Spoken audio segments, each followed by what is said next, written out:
Enzo Ferrari said no to thousands of people throughout his life, to drivers, to engineers, to journalists, even to kings and princes. But one he could never forget, because that no was said to the most famous man in the world, Steve McQueen, the king of Hollywood, the man who lived in front of the world's eyes. And Ferrari had given him a single-word answer: no. McQueen never forgot it until he died. Ferrari never regretted it.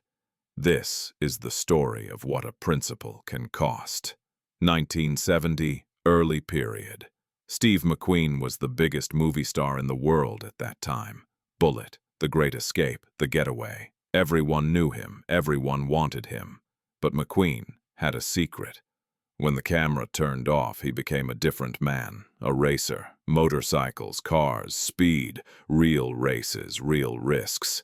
Studio executives hated it. "You're risking your face," they said. "Your career, millions." McQueen didn't listen, because when the cameras were off, he felt most himself on the track.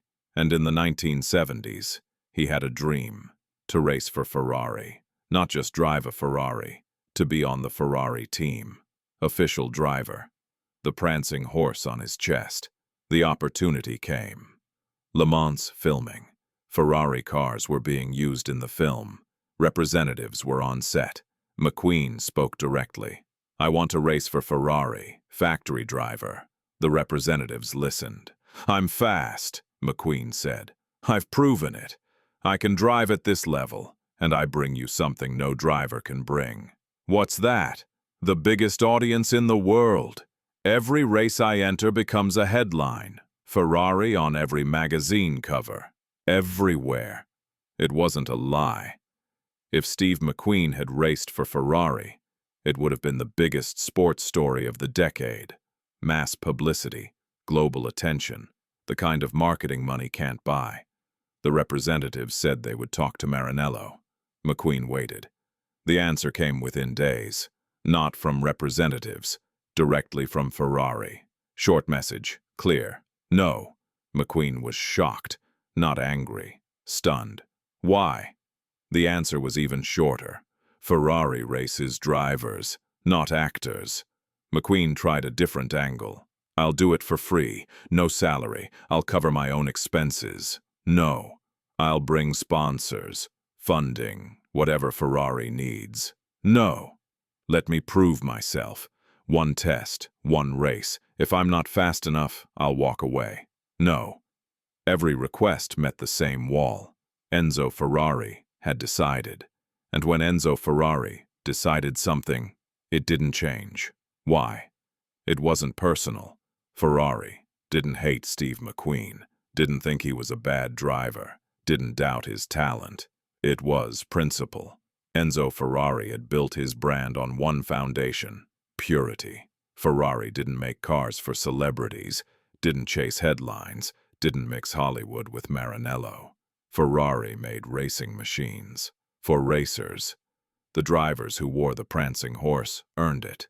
Through years of dedication, through proving themselves in smaller teams, through sacrifice, not through box office records. To Ferrari, allowing a movie star to race would cheapen everything the brand stood for. "Today it's Steve McQueen," Ferrari said in a meeting. "Tomorrow it's every actor who wants to be a driver." Where does it stop? His team understood. This wasn't about McQueen being unqualified. It was about the message allowing it would send to the world. That Ferrari seats could be bought with fame instead of earned with skill. Ferrari refused to cross that line. No exceptions, not even for the biggest star on the planet. But this wasn't just McQueen. Ferrari had said no to dozens of celebrities throughout his life. Princes wanted to add a Ferrari to their collection. Ferrari refused. Cars are for driving, not for collections. Wealthy businessmen requested factory tours. This isn't a museum. It's a working factory. Journalists requested exclusive interviews. Most didn't even get a response. To Ferrari, the brand was like a religion, and religions weren't open to everyone. only to those who truly believed, who truly dedicated themselves. McQueen was a believer, was dedicated, had proven it, but he came from the wrong place, and to Ferrari, where you came from, mattered as much as where you were going. The factory wanted young drivers, those who raced in junior categories, those who climbed the ladder the traditional way. McQueen's path went through Hollywood. To Ferrari, this was backwards, wrong order, not the Ferrari way, and Ferrari never compromised on the Ferrari way. Even if it cost the biggest marketing opportunity of the decade, McQueen didn't give up racing. He went to other brands, Porsche, Jaguar, brands that understood what Ferrari didn't. That star power and driving skill weren't mutually exclusive. Especially Porsche embraced him. Let him race. Let him promote. Let him be both actor and driver. And McQueen proved himself, again and again. 1970, Sebring 12 hours, second place overall, in a Porsche 908 with Peter Revson. Not a publicity stunt. A real result. Against professional drivers. He was fast. Genuinely fast. He could have done it in a Ferrari, but Ferrari never let him try. Here's what makes this story cut deep. Ferrari was right to say no. Think about it. If Ferrari had said yes, what would have changed? Every collector actor would have started asking. Every wealthy celebrity, every famous name. The Ferrari driver's seat would have become a status symbol for the rich and famous. Instead of a position earned through racing achievement, Ferrari protected something pure, something rare in the world, the idea that some things still need to be earned, that fame doesn't open every door, that certain achievements require sacrifice, not just money or publicity. But Steve McQueen wasn't just any celebrity. He was a legitimate driver, proven, fast, dedicated. He would have been good enough. Maybe not championship level, but good enough to represent the brand with dignity. So, was Ferrari protecting purity? Or was it snobbery? Was it principle? Or pride? The line between those two is thin, maybe invisible. What does Ferrari's side say? Years later, in the late 1970s, someone mentioned Steve McQueen at a dinner. His racing record, his Sebring result. Ferrari was quiet for a moment. Then, he was fast. Did you watch his races? I watched every one. Did you ever reconsider letting him drive? A long silence. No. Why not? Ferrari put down his wine glass. Because if I let him, I'd have to let everyone. Then Ferrari becomes something else, something less. But he earned it. On track. He earned respect, not a Ferrari seat. There's a difference. The conversation ended there. But that answer says everything.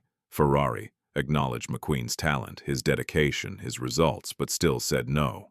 Because to Ferrari, it wasn't about whether McQueen individually deserved it. It was about what allowing it would mean for the brand's identity. And brand identity to Enzo Ferrari was more important than any single driver, even the biggest star in the world. Steve McQueen died in 1980, 50 years old. Cancer, too young, too fast. In his final interviews, when people asked about his greatest regret, he didn't talk about movies. He talked about racing. I wish I'd started younger, he said once. Really committed. Done it right from the beginning. Would you change anything? He thought about it. I'd race for Ferrari if they'd let me. Until the end, even knowing it never happened, he still wanted it. Because Ferrari represented something to him. Not just speed, not just winning, validation. Proof that he was a real racer. Not an actor who raced, but someone the world's purest racing brand respected enough to put in their car. He never got that proof, and it stayed with him. Today, Steve McQueen is remembered as one of cinema's greatest stars, the king of cool, the anti-hero, the rebel. But people forget he was also a racer. A real racer, who wanted nothing more than to wear the prancing horse, and was told no. Not because he wasn't good enough, because he wasn't Ferrari enough.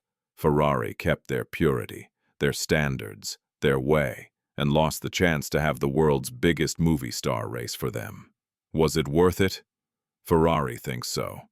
The brand is still the world's most exclusive, still untouchable, still pure, but that purity has a cost. Steve McQueen died wanting what he couldn't have, and Ferrari never gave it to him. Not because he didn't deserve it, because deserving it wasn't enough. For Ferrari, you had to be born for it.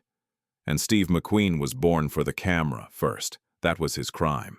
And Ferrari never forgives the wrong origin story. The one thing money couldn't buy, fame couldn't open, talent couldn't earn, a Ferrari race seat. Because Ferrari didn't race stars, they created them. So, do you think Ferrari was right?